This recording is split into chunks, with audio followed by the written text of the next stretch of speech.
There are no subtractions and divisions in our mind. There is only addition and multiplication. I will just remove negative thoughts and I will have positive thoughts. All the best, it's not going to work. It's just that you need to pay little attention as to how it functions. You will see there is a distinction between what is you and what you have gathered.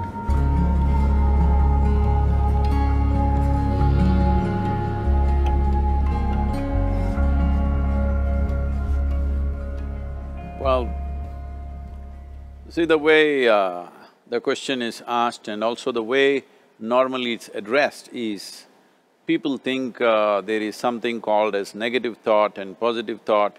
They want to remove the negative thoughts and have only positive thoughts. For such people, I would ask them to just experiment for 10-15 seconds. Let them forcefully remove one thought from their mind. For example, next 10 seconds, just don't think of a monkey. Try not to think of a monkey for next 10 seconds. You will see you will be full of monkeys. So what I'm saying is, this is the nature of your mind, because in this mind, all the three pedals are throttle. There is no brake, there is no clutch. Whatever you touch, it will only go faster.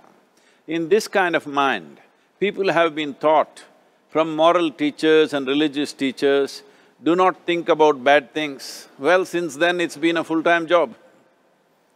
So there is no way you can handle the mind like this. This doesn't need any great enlightenment. If you spend 2 minutes with your eyes closed, you will realize you cannot do anything forcefully with this mind. So, I want to remove negative thoughts. Do not ever go in this direction, because what you want to remove will become your quality. Always you will be on it. So what should I do? The thing is this, without understanding the fundamental mechanism of this mind, because our mind, human mind, is the most sophisticated computer on the planet. Even all the supercomputers have come out of this. When this is the case, is it not important that we understand the mechanics of how it functions? One simplistic aspect of how it functions is, there are no subtractions and divisions in our mind. There is only addition and multiplication. If you try to do something with it, it will say one more. If you try hard, it will multiply into many more. In this mind, you don't try to identify what is positive, what is negative and try to remove it. First of all, one needs to understand, this mind of yours, this body of yours is supposed to serve you. The life that you are is important. Body and mind are vehicles that must serve us. If you sit in a vehicle, it must go where you want to go. If it goes to its own destination, what is the point of such a vehicle? It's just a nuisance. Right now, most human beings are unfortunately experiencing this fantastic possibility of human mind as a nuisance, as a troublesome thing. Well, this is the most beautiful thing you have. It's just that you need to pay little attention as to how it functions. One simple thing is this. First and foremost process is, that's why we put out this process called Isha Kriya. This is to distance yourself from your physiological and psychological process. There is something called as you which exists. This is not a composite of all your thoughts and emotions and physiological processes.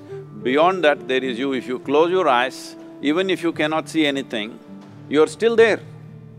It is through the window of your eyes that you're looking out, but if you close your eyes, it doesn't mean that you don't exist, you still exist.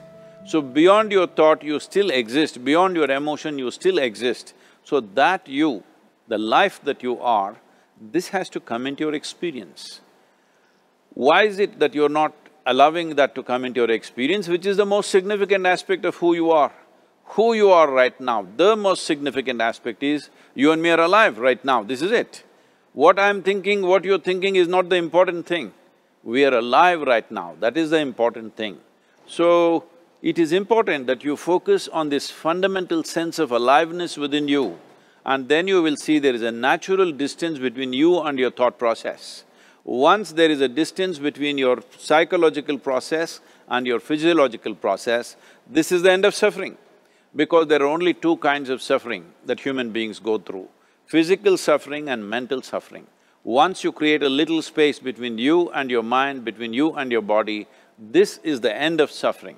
This is something every human being has to experience and know, otherwise thinking I will just remove negative thoughts and I will have positive thoughts, all the best, it's not going to work 100%, it's not going to work because nobody can remove it, they can avoid it for some time. So when negative thoughts come, you say Ram Ram, Shiva Shiva, whatever you want, but this is just avoiding, it's not gone.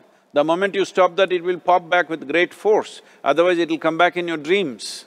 So it's very important, first of all you need to understand your anger, your resentment, your fear, your anxieties, the negativity that you generate. Generally resentment, anger, it is always directed towards somebody.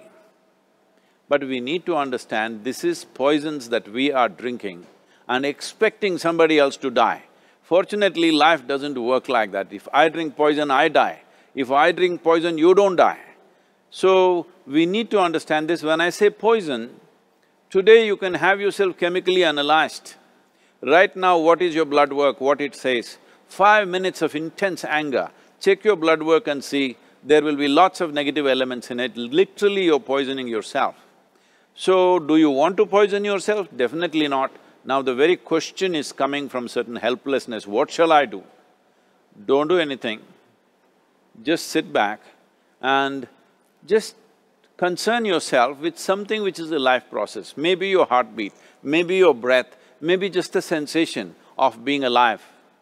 Depending upon how sensitive or how perceptive you are, accordingly, find something. It could be a sensation in the body, it could be breath, it could be heartbeat, it could be anything, something which indicates life to you. Just pay attention to that for some time. Slowly you will see there is a distinction between what is you and what you have gathered, which includes both your physiological and psychological possibility or mess, whatever you made out of it.